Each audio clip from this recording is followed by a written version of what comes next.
How do you measure success?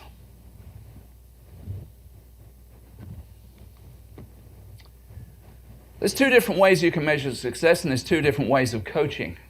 There's what they call coach-centered. What do I mean by that? Coach-centered is really some of the things that actually happen here in the US. A lot of the US games are what I call coach-centered games. Football, for instance. The coach stands on the sideline and he sends in all the plays. Basketball, you'll see the player advancing the ball down the court, and the coach will give them a signal, and they give that signal to the team, and they set up a particular way. That's a very coach-centered sort of game and a coach-centered sort of thought. And that sort of breeds a lot of this. It's all about winning. It's all about winning the games, and that's some of the stuff that goes on in the schools and so forth. I like to be on this side, which is player-centered. And what does that mean? What about being player-centered? It's not about wins and losses. I spend a lot of my time working with my girls on the team.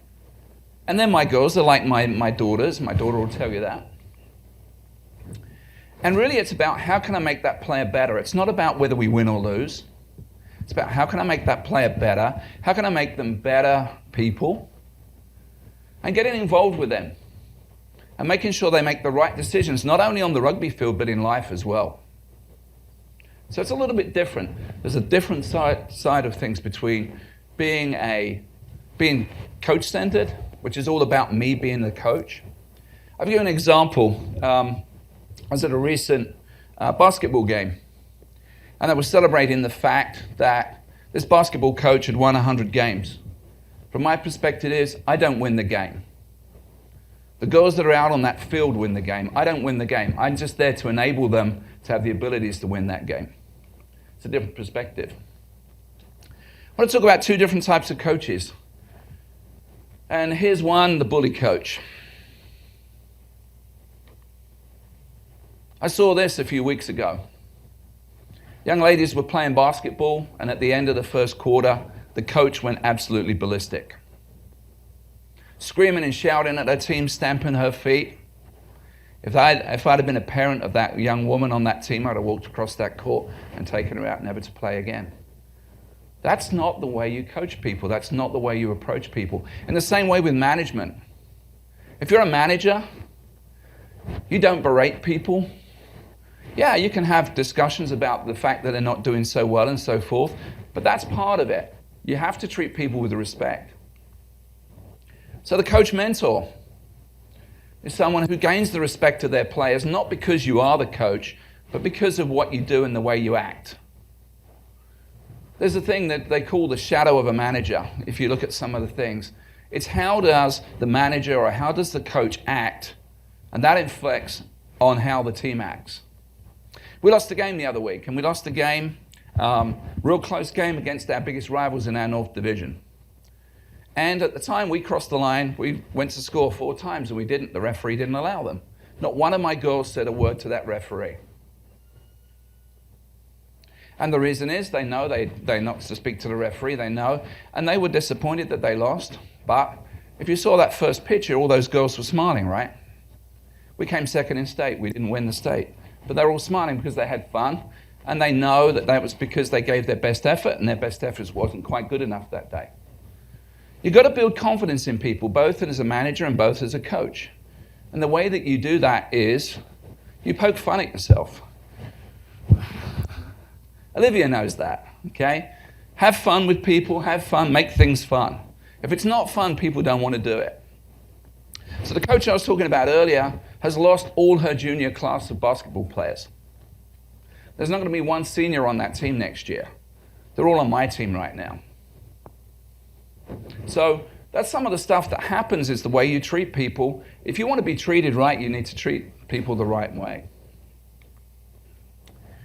So the key things about being a mentor coach is investment of time and investment of yourself in people. It's about getting to know them. In my company, we talk about knowing people that, it's almost like you're living with them. as a manager, and it's the same thing with a coach.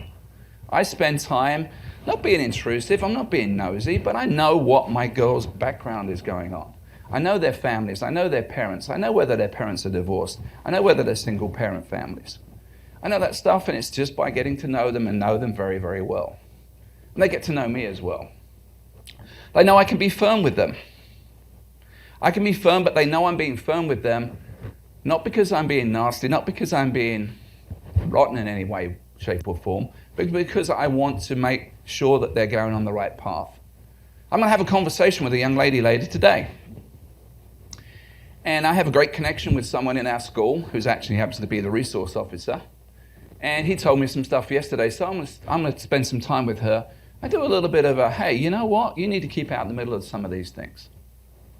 You're going to get yourself in trouble, and if you get yourself in trouble on my team, you don't get to play. It's the pure and simple the way it goes. Lead by example, not just by words. I tell my parents, and people ask me, well, what's your winning? How many games you won? Whatever. I'm a very successful coach. We won state in 2005. We've been state runners-up the last 2 years. Multiple Midwest championships at the elite level.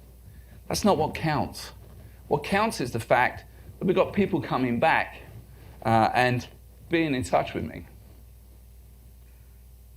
So here's some of the things that happen because of the way I'm coached. One down here is you get nominated to talk at Ball State by one of your former players. But no, you get invites to things, okay? I've been to multiple weddings. And the biggest thing is, whether you're a manager or whether you're a coach, is the fact that any one of those people can come to you and talk to you about anything they need to talk about. Anything. I've been to a girl's house and pulled her out of her house because her dad was going to beat the crap out of her. Okay? But she actually had the thought process to text me and let me know, hey, come pick me up, come get me out of here. Because her dad was drinking heavily. That's some of the stuff. That's about being a coach. It's not, and it's being about being a person. So the last thing, some last thoughts. You may wonder why I have a picture up there. It's pretty obvious. This picture is actually on my desk at work. It's something that one of my girls gave me for Christmas last year. It's one of my prized possessions. And you wonder about the cookies. Another girl gave me cookies and fudge that she'd made for Christmas. That means so much to me. The fact that I'm respected and I'm part of their lives, and I will be part of their lives going forward. Coaches have an enormous effect on kids, both positive and negative. You can think back to the people that coached you and how they worked with you and how they got involved with you or not. And that's my last thoughts. Thank you.